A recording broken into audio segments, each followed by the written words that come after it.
All right, we are live. Welcome to Kite Talks. We have Aayush Dabas with us. Ayush is the partnerships manager at ICC based out of Dubai.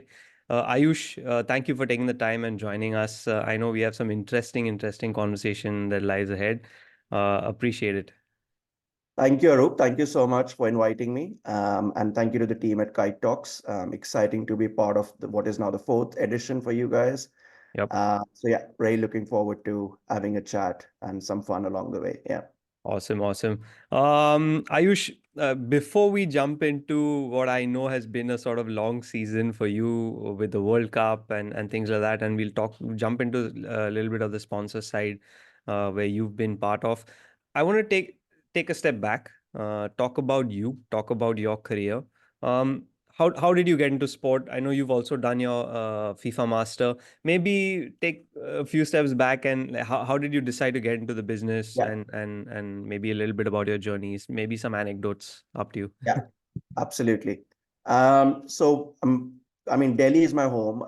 So my initial journey was very much in Delhi. And unlike a lot of people these days, I didn't do a sports. Undergrad wasn't anything to do with sports. Yeah. I did my BCom honors from SRCC. So I was probably one of the BCom honors students who did not become a CA. Fair enough. So- and my first job was into consulting, actually. So very different from the sports world.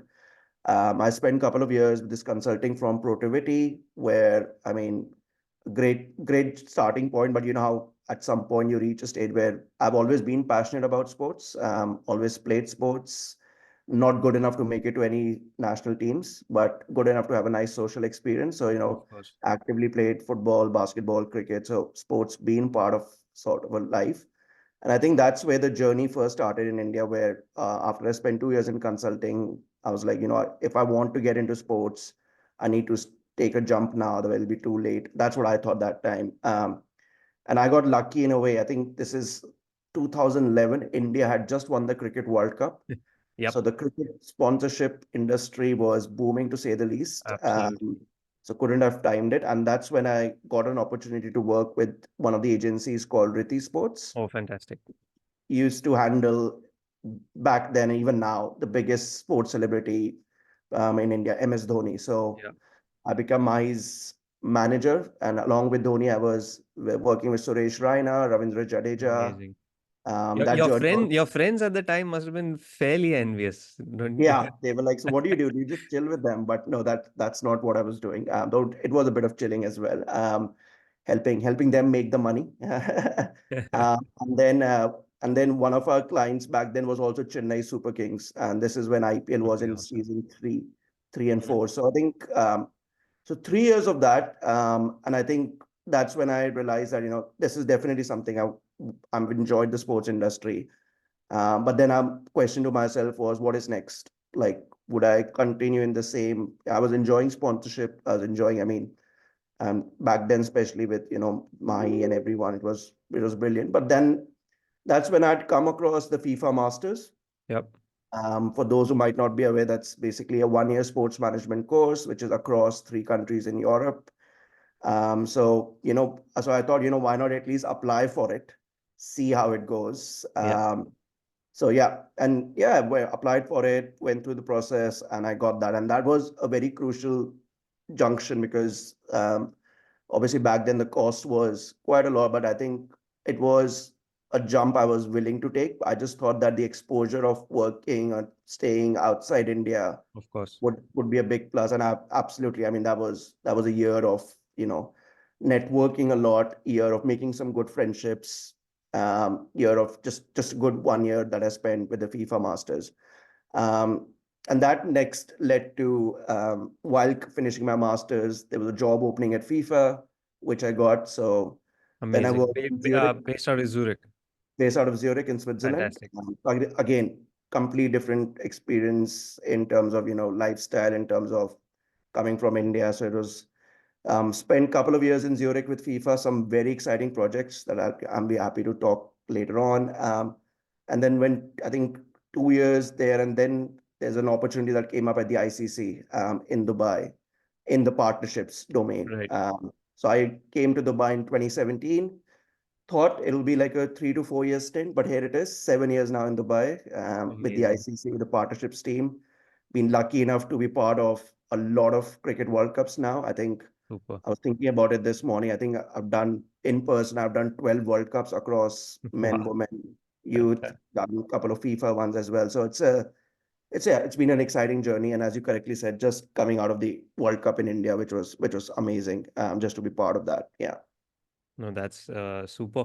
If I may take like talking, going back to Riti, right? I mean, at that time, like you mentioned, I mean, of course, yes, cricket's been a mainstay, of course, as part of the Indian sporting culture, but uh, sponsorship as such has continued to evolve, right? And so with Riti, you would have seen a lot of different partnerships, and obviously with MSD, it's a different ball game altogether. You know, it's like at a different level. So maybe if you can tell us maybe some of the activations or partnerships that you remember at the time, and then I would love to kind of compare them also to like 10 years later. You know, which is Yeah.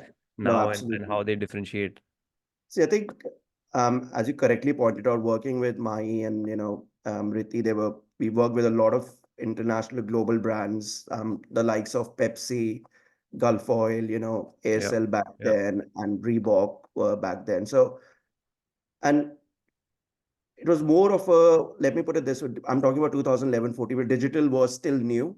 I yes. still remember, I don't think any of our contracts back then had anything to do with digital. Wow, that that's It was amazing. literally, if Mahi feels like tweeting later on during the contract, he will, but there's no commitment. That's how it was. And which was very much part of normal. I think even the brands back then were just, especially in India, dipping their feet into the world of digital and all. So partnerships back then were very much based on appearances, a Yeah, really nice yeah, television commercial, some meet and greets with consumers, winners, which still exists, which is very important for a brand. When you have access to these assets, how do you utilize them? But I think for me, the biggest change I've seen in the way contracts have structured, in the way what brands have been asking, is around the digital space. I think going into any conversation now, if you're not talking digital, I don't think the deal's going to happen. I think that's a big revolution, and I'm talking about Indian brands, yeah. totally as well. I mean, of course, in the Western world, in US and all, it's been part of the deals for some time, but India, I think that was something which quite stood out. And I think what I was also lucky at the time of Riti was we were handling different kinds of athletes. So when I say that, you had a Dhoni who was at the pinnacle of his World Cup winning, Right. the conversations with Dhoni's, it's easy to enter any big corporate's room saying that, you might have a proposal for Dhoni and all.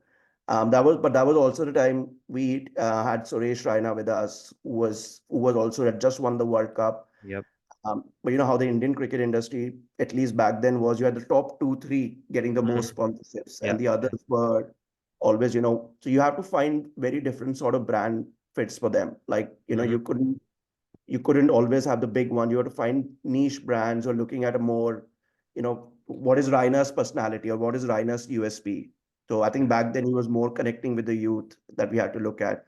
Then we also signed up Saina Nehwal, completely different Okay. sport. She had Wow. just won this is just when she had won the Olympic. Okay. Right. So I think and completely different. Badminton as a sponsorship Yeah. Yeah. wasn't big. This is 2012 or 13 I'm talking about. So again, working with Saina was so refreshing as well. But then you also know that, with Saina and all, you could also easily get more dates, and you could get more value. True. So I think there are different ways you work with brands, and that come through that age. So at one spectrum, you had the Pepsi, the global ones, the Gulf Oil. Yeah. Then you also worked a lot with like Herbalife was one which was actually one of Saina's brands, which stuck with her throughout her badminton career, which was quite refreshing to see. Within the sports apparel, you went from Reebok, Adidas for the Yeah. cricketers, Yonex, Correct. like stuff. So, and very different types of deals as well.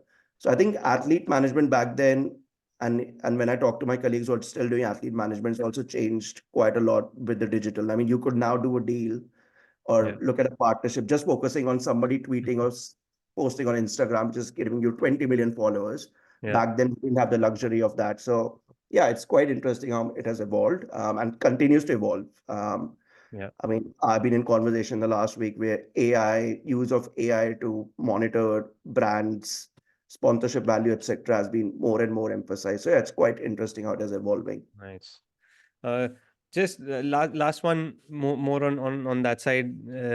Still, at that time, I mean, having such sort of high top level players, was it more you guys needing to reach out, or were brands like coming your Yeah, way and kind of really saying, yeah. listen, we want to be part of this journey? I think again with Dhoni, it was probably a lot of brands also trying to get into into his, and he had I think back then he had probably close to 18 sponsors. Wow. And for us, then it also became a question of picking the right ones. Hmm. While for some other cricketers, we might have to be more reach out to people, sell them Yeah. the idea of Yeah. the USP of the athlete, how it's good. So it was a mixed bag in terms of that. Um, so I would say that I think what became important was what brands you actually select for athletes as well. And we've seen a lot of controversial debates and all around whether it's alcohol, tobacco, and etc. Yeah. I think it's very important to have that comfort level and a conversation with the athlete, Yeah. get them on board. Just don't go and do a partnership and then later on give a surprise. So I think that way the people like Dhoni, Raina, they were always available to have a chat, understand, like, okay, this works, this doesn't work, should we do it, should we not? So people who were building a brand themselves. I think it was quite easy that ways. So yeah, it was quite a mixed bag in terms of us reaching out for some of the athletes, but for some it was easier to get. Yeah. Nice. So tell us a little bit about the FIFA Master. I mean that like I mean you mentioned briefly, of course, that's like a life-changing kind of experience and multiple Yeah. cities all across the world and different. I mean, your classmates probably were from everywhere Yeah. and amazing. So I mean, yeah, tell Now it us. was, I think if I remember correctly, it was 33 of us across Yeah. 27 countries. Wow. So I did not miss any continent or any part of the continent. Like, still Nice. good friends with, most of them still in touch. And I'm talking about from Brazil, Finland to South Korea to Australia, Super. Japan. So you had a big, rich mix of, cultures, etc. And Yeah. I think that for me was quite eye-opening because when you work in India and you work with Indian athletes or Indian brands, you look at things in a certain way. But when you interact with these people from all over the world, I think it just opens up how different each continent is also when it comes to sports, Completely. passion points, etc. Yeah. Like what is cricket for us is what football is for Brazil and some of these countries, the similar passion levels. So I think just working with them and understanding how their ecosystems work, I think that was quite an enriching experience. In addition to that, one of the good parts about the course is that it also takes you to various institutions of sports. So when I say that, Right. a visit to the IOC, we had a Okay. visit to the Yeah. UEFA, to Wembley Stadium, to Lords Amazing. back then. And the Nice. idea again was to understand from these guys how they run Wimbledon was one which Of course. the model of Wimbledon was quite amazing as well for me to understand how the debenture holders and how the entire structure works with partnerships and all. So I think exposure to these things, which even now today, I think holds me in good stead. Like, and again, if I have any questions in any market or any region, I can still have friends. The alumni network is very strong. So you could still, try to get a connect in somewhere in Asia or somewhere in Europe, South America. And I Yeah. think that's where I think FIFA Master was quite a good journey. So as you said, it was across three countries. We were in Leicester for 4 months, then Milan for 3 months in Italy, and then Switzerland, Neuchâtel, a small Wow. town of just 1,500 people. You could walk across the entire town, but a beautiful town. So I think spent 4 months there as well. So great memories. And I've been lucky that, once I did my master's, I've also been able to help some of the other, people from India who got there. So I'm still in touch with future editions, a lot of them Wow. working now across various big organizations in India and outside India. So it's a community, like we have our own FM Yeah. India community Yeah. as well, which is always good. So, you catch up with people all over the world that ways. Nice, nice. And then straight to Zurich, straight to the FIFA headquarters. That's like, was it? I mean, kind of surreal for you when you. I mean, if you think about Yeah, it. it does. It is. I think, firstly, the office. hits you there. Like True. one is the office, like you have a football pitch, you have a Yeah. five-a-side football pitch, Yeah. you have 11-a-side football pitch. Yeah. So you just start with that and you're like, oh wow. No, I think it was see football. I'm a big Arsenal fan. So football has always been part of my following football, supporting football. So it was. I think I'll push it if I say a dream, but I won't call it that. I think it was the great experience or a great opportunity for me to be working at FIFA. And I think what hit me there and still sticks with me is also the number of languages that people in Europe, I mean, it, speak with. Yeah. I mean, as Indians, of course, we all have two, three languages, some local and, some Yeah. English, Yeah. but that was quite like, I mean, people know this, but FIFA, for example, has four official languages when you Yeah. enter. Yeah. So, but no, I think I was working with back then it was called strategy development, Hmm. which while I was there changed to digital marketing, but a lot of fan experience pieces. So one of the projects I worked in, which I'm still very proud of because now it's an asset for FIFA. Yeah. Back then we called it FIFA Fan Forum. I was lucky with my boss, Chris Walk, who gave me an opportunity, and he said, "This is what we're aiming to achieve. This Yeah. is the budget you have to work with. It's all yours. Run with it." Yeah. Giving me that confidence. And basically, what it was about is that I did two editions of it. We invited 10 fans from the top football markets of the world. So you Wow. had 10 people from India in the first edition, 10 from Russia because the next World Cup was in Russia, 10 from US as a more advanced market, 10 from Germany, being the passionate European country, Right. and 10 from England. So we had to go through with the agency proper process of selecting these fans. They all flew down to Zurich and they then had brainstorming sessions with each of our different departments. So, and what that opened up was that, see, a lot of times when you work, you've done something for many years, you think you know it all. Yeah. But then listening to these fans, and I'm not talking about a passionate fan who will just say, I want tickets for $1. I'm talking about more realistic Yeah. people who were, who understood how the business works. And so we did that for first couple of years. Second year, we expanded it to more markets. And now that project is called the FIFA fan movement. So that community on Right. its own has also become ambassadors of FIFA in a way. Amazing. So from there, so if you have FIFA has under 17 tournament or I mean, you were part of the under 17s and Yeah. so they would basically, these fans would contribute from that country and give insights about the country and also great community that formed. And the second project that I worked on was what back then used to be called FIFA Interactive World Cup or the place Right. esport. Now it's called the FIFA E World Cup. Well, it's no longer with EA Sports and FIFA the last 12 months. But we back then when I was there, I think, and that's another example how much the gaming space has changed. The first year when I was there, the prize money for winning that was probably $120,000. I think it's Yeah. close to more than $1 million now dollars. Wow. And I remember I was part of the team which we went to New York, we went to Apollo Theater, and we actually filmed it at the Apollo Theater. Like it was live on broadcast in US. And me and my colleague were like, there's no way people would come and watch, interact. Like, why would people come and watch Yeah. someone playing a Yeah. PlayStation? Apollo Theater was sold out. Wow.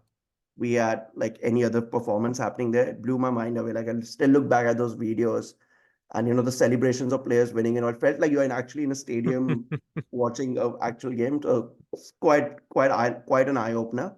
And no surprise that e-gaming and the gaming has become so big now. Yeah. Like Yeah. the signs were always there, and it heartens me to see that more and more. I think every sport now, we in cricket also looking at it. Yeah. So that was the other project, worked closely. So I helped the partnership side of things for that event in New York as well. So yeah, I think, and Zurich, I think as a city, so different. Yeah. Summers you're by the lake or you're going hiking. True. Winters, well, not me, but at least all the Swiss people were on the mountains On on the them. Yeah. skiing. So, Yeah. and yeah, beautiful country overall to travel around, and and FIFA had people from all over the world. So again, Yeah. formed a nice community there in terms of friends and network, etc. Nice. Nice. Oh man, it must have been quite an experience. Yeah, Jumping from then one international governing body to another, and of course, then kind of like when you're with cricket, you're kind of home, right? Uh, yeah. So how did that happen? And then, I mean, obviously, like you said, it's been now 7 years. That's a long time. And I mean, obviously, you've seen multiple World Cups. Tell us a little bit about how sort of the jump happened, and then and maybe go straight into your last World Cup. Yeah, yeah. The one that we Um, all don't want to talk about, but yeah, I mean, we'll talk about the Not the final. sponsorship I like partnership more the side of final. it. No, I think so. After spending 2 years, I think one of the reasons that I decided to make a move was slightly out of my hand because as a non-EU, the work permits in Switzerland Yeah, was a bit of a nightmare. And that it's was the tough. time a lot of us, so me, a couple of my American colleagues had to also. So we couldn't get it renewed, and like the FIFA couldn't help much. And I think that's still an issue. And I keep whenever somebody reaches out to me from India about, oh, I want to do I always give this as a caution. I said, don't just assume you'll get Correct. a job in Europe. It's not True. easy, True. the work permit issue. But I got lucky that, while that work permit issue was on, I think ICC had a job opening, which was very much partnerships, what I've done, very much Yeah. what I like. And I thought it's also a good chance now to, Middle East was slowly coming up as a region. Saudi was Hmm. slowly starting to build. Like, let's be in this region close to home as well. I mean, I keep joking that Dubai to Delhi is a shorter flight than Dubai or Delhi to Chennai. So I It think is. it was good to be in this region. And that's where the journey started with terms of partnership. So just on my role currently, I mean, the focus is handling the entire spectrum of ICC partnerships. Yeah. Obviously, our right cycle has just finished with the Cricket World Cup, so you will Hmm. see less logos on our website if you look now than what we had 2 months back, because we are in renewal stage with a lot of brands. Yeah. We've just renewed a deal I was working on with Coca-Cola for 8 years, the global deal. Amazing. Um, Congrats. and then, yeah, so helping the sales team as well. And of course, during the event time, either leading on the events or being, venue managing. So yeah, India was the last one, as you said. It was a great, I mean, it was tiring, I won't lie. So because I was leading on the event, so I was Yeah. based in India from August itself. Okay. Wow. I was in Mumbai with the BCCI team. I think good thing is BCCI has so much experience in running cricket. So Hmm. you knew that the cricket side, which I always tell people, in the end, the cricket match, even as sponsorship, is the most important thing. Yeah. Like if that's that, and then others we can work around.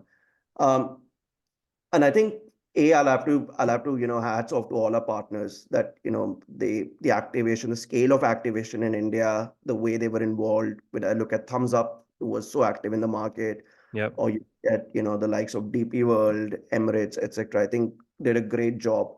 And one of the challenges with India is always around finalizing the World Cup schedule. Yeah. you know it's all over media, like tickets have gone late and all, but partners were still flexible, work with us to still make sure things work out. I think so, kudos to them to work on that. And and and the other thing which is amazing, but at the same point a good challenge, is the 10 cities that Yeah. in fact Oh 10 man. plus 2, we are 2 in warm up, so we are all over India. Yeah. And you I know how can't it is. imagine how many flights you would have taken during that time. Exactly. I think I did a count. I think in those 3 months, I had 30 flights across 10 cities. And I think also how it is, each city is different. I mean, Yeah. you and I Yeah. being in India, we know, but a lot of our colleagues at ICC, it was the first time in India and they're not from India. So it was Okay. an eye-opener for them. Hmm. Like how Calcutta works to a Delhi works to a Chennai works. It's so different, each in its own way. So I think that was, I think, for me as well, just to be part of all these 10 venue cities, and definitely a highlight. I know some great memories like Dharamshala. I don't think I've ever been part of a cricket game. So I was there for India, New Zealand. Um, and the game had to stop because of fog. Right. So Yeah. while the game is on, the mist started coming in the evening, 8 o'clock. Initially, we all thought there must be a fire alarm coming off soon. We thought it's actually smoke. Like Yeah. we're all looking around, where is this coming from? Then we realized actually just mist. And Wow. and and at long on, you couldn't see the ball. So we had to stop the game. I've never, and I don't think it has ever happened in cricket, despite all the random obstructions. And we like, wow, that was quite funny but interesting as well in Dharamshala. And then I think, well, with the Indian team doing so well, Yeah. uh, it created, like, the buzz around the country was unbelievable. Like, wherever you're going, and around the hotels, around different restaurants and bar, like especially when India started doing well, I think the Yeah. hype or the build up was like, oh wow, we might just win this World Cup. Yeah. Yeah. And I was there for India Park in Ahmedabad, Right. 100,000 people. That was just standing there boundary side and Mental. listening to the roll when the match started. Final as well, at least the first 3 4 hours of the final till Yeah. we were till we were in it. So I think and I think that's the joy of when you work in sports. End of the day, no matter how hard it is and how much it all has gone, but when you see these fans, when you see the people enjoy and celebrate, the billions of people, you feel like you have played a very small part of Yeah. contributing that back. I think That's that still awesome. gives me a high of working in sports. Like whenever I Mm. see something I've worked on, and you just think, even if it's a 0.1% is my role in providing that experience, etc. So I think that those memories and those people being happy, people having a good time, that will always stick with you. Yeah. And and I've been lucky enough. I was in just taking it back to 2019. I was Yeah. the Lord's venue sponsorship manager where the final happened, the Super Over. Okay. Wow. Um, and I'll never forget that. So we were all getting ready to get the stage out for the final presentation. Yeah. And somehow no one thought a Super Over could happen. And then, like, we knew it could, but people were like, no, no. So we had like crew of 120 people with stage setup standing in the alley, literally ready to run, and then Super Over. And everyone's looking at each other. Oh no. So you have to wait for another 20 minutes. Oh man. Um, so yeah, I think part of that final, that was probably one of the best finals I've been part of, as working wise. So yeah, I think cricket again. I think exciting times coming up for us as well. Yeah. So we are now heading to the Caribbean and the US. So Yeah. US for the first time. That's In fact, really the an schedule interesting one. Yeah. the schedule got released last evening. Amazing. So India, Pakistan in New York, Wow. the big clash and the big apple. So I think that is something we all are excited about. And yeah, I think US is a market which has always been on the radar, and like, what can we do? I think this will be a good test. So I think Yeah. we have, Yeah. if I'm not wrong, I think there are 18 or 20 matches in US across three venues and the World Cup. Nice. So you have Nice.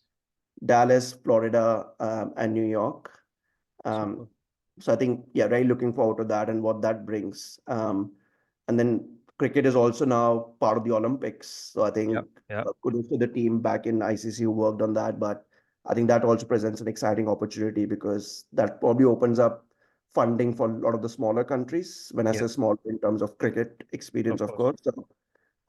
So yeah, that'll be interesting also how that shapes up. No, amazing. And yeah, I mean the future is bright when you look at it. I mean, of course, we've talked about it a lot. Yes, India's been on top, and there are only that many nations playing. But I mean, as you see, other sports also kind of really expanding the Oh, sort of reach across the world. There's no reason why cricket shouldn't, and yeah. it's a matter of time. And of course, there are Indians everywhere, so there's that works Yeah. for You the won't you won't sport. struggle to sell out an India game in US for sure, or That's true. Pakistan That's game and true. also. I think, yeah, no, totally. I think exciting times for the sport.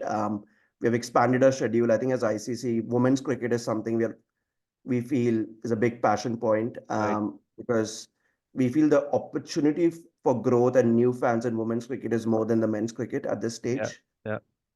The WPL is a good example, when you saw the evaluations last year, Of how it course. went, starts again. So we actually now have a major men's and a women's event every year as part of a new right cycle. Okay. So Amazing. of course, so we have the Women's T20 World Cup happening in Bangladesh in September. Okay. Wow. And then next year you have the Champions Trophy is back. You have the Women's World Cup in India next year. Yeah. So there Yeah. is a big, women's and men's event. And then of course we introduced the Women's Under 19 World Cup last year as well. Yeah. And with this, we've also changed our sponsorship strategy a bit. So I think one of the things starting this cycle is that we are open to looking at partnership for women's cricket only. Okay. Uh, so basically, what we Excellent. notice that there's some brands who would, if you give them as an add-on women's cricket, they'll take it, but they won't Correct. activate much. So I Hmm. think it's Interesting. important to Yeah. when we are talking to brands, understand their plans for women's cricket Yeah. before Yeah. giving them the rights to that.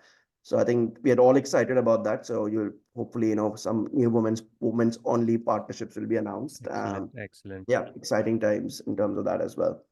So, Ayush, we're almost we are pretty much at the end. I just want to ask one thing, and I know you mentioned about the sponsorship cycle being, I mean, the new cycle starting, and you guys are renewing.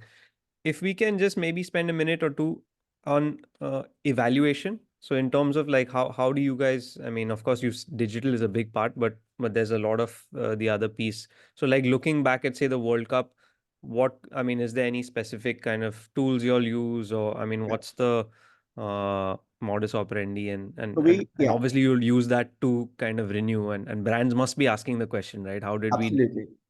No, in Yeah, fact, for every event we produce, we work with independent agencies to produce reports, yeah, which focuses on three key elements: the hmm, broadcast evaluation, yeah, which is about the broadcast exposure the brand got, and we drill hmm, it down further. So if an Emirates gets an LED board plus say a pitch mat plus say XYZ, each element is individually valued. And when I say okay, valued, we look at number excellent. of hours, the exposure this thing got on broadcast, Yeah, what was the share of voice. So sometimes the exposure could be very small. So so we work with YouGov currently, okay, um, our agency which helps us with this. Then we value what we call the intangible assets, which is basically, stuff like they can use our marks in their product, their right, packaging, etc. right. What's the value of that? They get experiences. They get like a player of the match presenter. Like, Yeah. what's the value actually of that? For example, even tickets, even though they're given for free, but there's a value of hospitality in Of tickets. So course. there's an intangible part of it. And then third, of course, is digital, which currently we work with a UK agency called Two Circles. What digital looks at is engagement and impressions, and Hmm. broadly divided into two things. One is the overall brand impressions, Yep. which could also be, say, you're watching a highlight clip on Facebook, Hmm. right? But you could argue that, yeah, I got the exposure, but the idea, there's no brand integration in that. That's just organically because the LED was there. The Yeah. second is we actually work with all these partners on a digital activation per event. Yeah. Um, for Thumbs Up, we had the Thumbs Up Thunderbolts, which is the fastest deliveries. We've Hmm. done a stump camp previously with them. Yeah. Nissan, we had the play of the day. So these are Hmm. clips where we actually tag, there's a partner sting in the beginning. So um, these are the second element that we do with in terms of digital sponsorship. So that's, and when it comes to future looking, so of course we look back at the numbers from the Cricket World Cup. They're still coming in as we speak. So it's normally a timeline of 6 weeks till we get all the bark, the data, and all the exposure Yeah. numbers. Um, and for us, we also have to, when we go into the market or when we talk to brands, we also have to show them value from the other events. So what was the T20 World Cup, 50 over World Cup, even a World Test, because our package has all these events. So we would go with our evaluation in terms of, so we have three tiers. Tier one, which is now will be called the premier partner. Right. Tier two, which is global. So we'll have four at the top, six in the middle, and then tier three, which is more around say supply partners and Got it. people who are helping. So each getting a different sort of assets, Hmm. and then we have valued each tier differently, of course, depending on what assets and what exposure you're getting. Of So I course. think that's where the conversations are. As we speak, Coke, we just announced. DP World is already a partner. We Yeah. signed them up for long term. You have Indus in Bank. We're also now close to announcing a couple more Amazing. brands in Amazing. the next month or so. So yeah, that's where and it's always exciting because when you sit on the table and brands also, their requirements are changing a lot. And Yeah. not to stretch on, but I think something that I've seen in the last 2 years, a lot of brands are now asking for experiences. So Interesting. one is your traditional LEDs, that's Right. okay. Right. That you've just given the file. What Yeah. about experiences? What about things which make a difference, like, they can give to the consumers, to the senior Mhm. stakeholders, etc. And that's something as ICC we are very conscious of. And at the World Cup, we had a couple of good experiences we had introduced. We are looking to add more. So that's an interesting Nice. phase as well. Like MasterCard was a partner, which is literally about priceless experiences. So, Right. Yeah. so I think that's where it is. No, superb. Ayush, it's been absolutely fantastic. The insights that I mean, I've gotten itself is fantastic. Our listeners are gonna, I know, are gonna love everything that you mentioned. And I just want to touch on one thing. You used the word like lucky. a couple of times, but I'd say that that's probably not the case. I know you've put in the time, put in the effort, looked for the opportunity. So you're definitely not lucky. You found the opportunity, and kudos to you and kudos for that, and all the best for what's to come. I know there's a lot, not only in your career but in whatever you're working in, and with cricket and ICC. So all the best, and thank you for taking the time. Thank you so much, Arup. Thank you so much again for inviting me, and it was fun chatting with you. And yep, catch up soon. Thanks a lot. Awesome.